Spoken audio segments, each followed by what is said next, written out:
Sex and video games have gone hand in hand since at least the early 80s. It's not even completely unheard of to see at least some nudity in kids' games, either as part of the story or as an Easter egg. And where nudity and sex didn't exist, users have created patches and mods to either put the content back in or create the explicit content themselves. Episodes 1 and 2, as well as the uncensored version of Part 3, are all linked in the description below. Okay, let's start with a nice and easy lawsuit against the Roblox Corporation itself. Due to her age, Doe chose to proceed with her legal argument pseudo-anonymously. She created a Roblox account when she was 10 years old, and through the purchase of Roblox gift cards, she was able to obtain a large sum of Robux, which she used to make purchases in the Avatar shop. Purchases that Doe assumed after payment she owned. Unfortunately for the little girl, the Roblox Corporation has thought of everything. You know those long documents that none of us read when signing up for services? The terms of service or the terms of use? Those are designed to account for these types of situations. And we know how long these are. Let's take a look at a quick infographic. Here's a visual representation of some of the more common terms of service. Instagram has one of the shorter ones with only 2,451 words, and takes the average reader 9 minutes and 42 seconds to read. The heavyweight Microsoft weighs in at a whopping 15,260 words, or 1 hour and 3 minutes for the average person. So that puts the Roblox TOS right about... oh, they're off the charts. 19,022 words for the Roblox TOU. Using the same calculation as the infographic, 19,022 divided by 240 words per minute equals 79.26, or about 1 hour and 19 minutes. So a few minutes longer than it would take you to read Macbeth. I mean, there's a lot going on here, but no kid is going to read that. No adult either.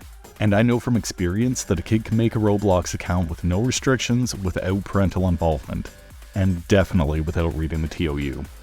In any event, there's 3 types of provisions in the Roblox terms of use that are relevant for this case. First, the terms of use include policies about content moderation. Number 1, there may be situations where games, avatar items, or other content may be removed from the service due to violations of these terms or other reasons. We will have no liability for any losses you may incur as a result, and will not be liable to refund any Robux or other funds you spent in or for that game or content. Number 2, Roblox may, at any time without prior notice, screen, remove, edit, or block any user-generated content that in our sole judgment violates these terms or is otherwise objectionable.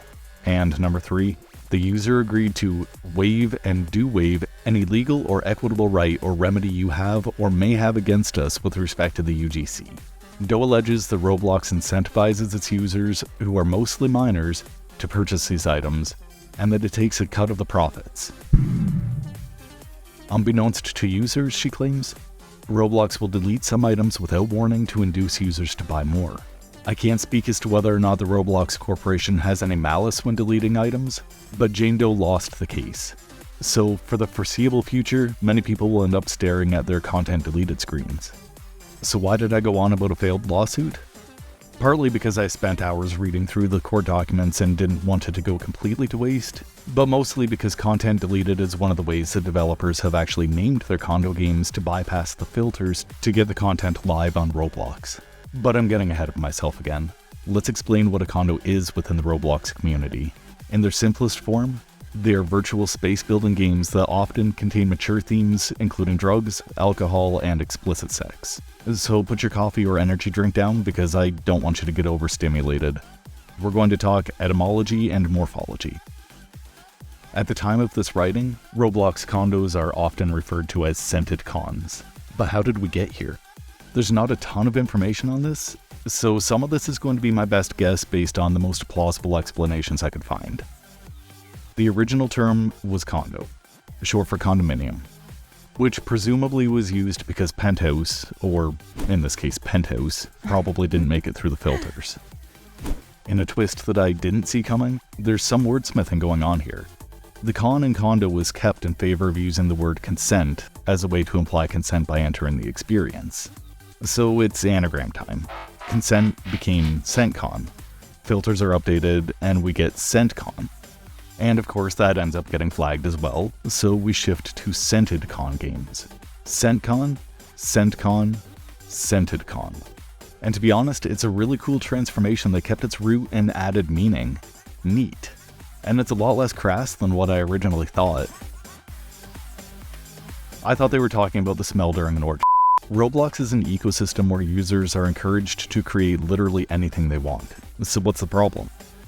Honestly, nothing. If there were working age restrictions in place. If cuboid Lego characters f***ing each other is your bag, enjoy. Except for the age demographic. 67% of users are 16 or under. And there's no realistic way to prevent underage users from joining an experience. So we're right back to where we started in episode 1. Pornography is being promoted to minors, and this time it's interactive. Granted, Roblox condos are difficult to find.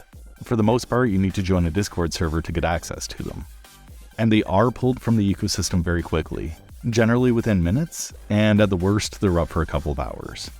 Honestly, it's reasonably quick and easy to make condo games as well.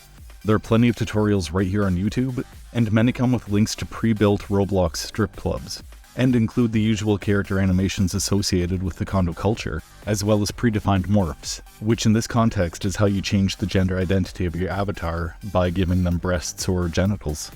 I'm sort of glazing over this because it's not terribly interesting.